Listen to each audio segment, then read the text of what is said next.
Nexus is a concept that has been around for a long time. However, remote work and online marketplaces has brought the concept to the forefront.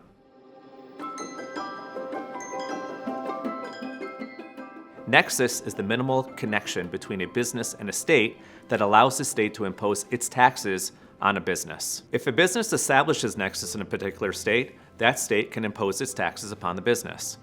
If a business does not have Nexus in a state, that state cannot impose its tax upon that business. Nexus is established by one of two ways.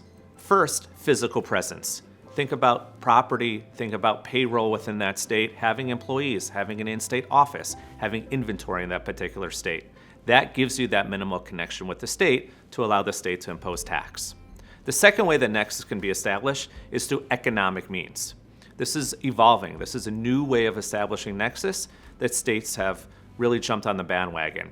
What does that mean? If your in-state sales have exceeded a certain dollar threshold, or if you have more than a certain number of transactions occurring within that particular state, states have recently determined that that is enough of a connection with the state to establish Nexus and impose tax. Managing your Nexus footprint is important for state tax compliance.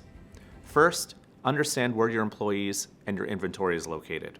Monitor this online or through your payroll department to determine where these individuals and where your property is located.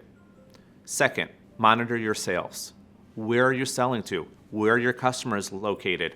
Where are the products being delivered to? Seeing if you cross any of these economic thresholds. Once you've established that and you have that framework, then you can work backwards from there and determine in what states you do have Nexus. Maybe there are states where we can avoid or reduce your exposure. Maybe there are states that you don't want to be operating in that we can work around. Nexus is a complex concept. How it applies to your business depends on the type of business you operate, a service business, a consumer products business. That's why reaching out to your Anshin advisor is important to ensure that you are compliant and you understand your Nexus footprint.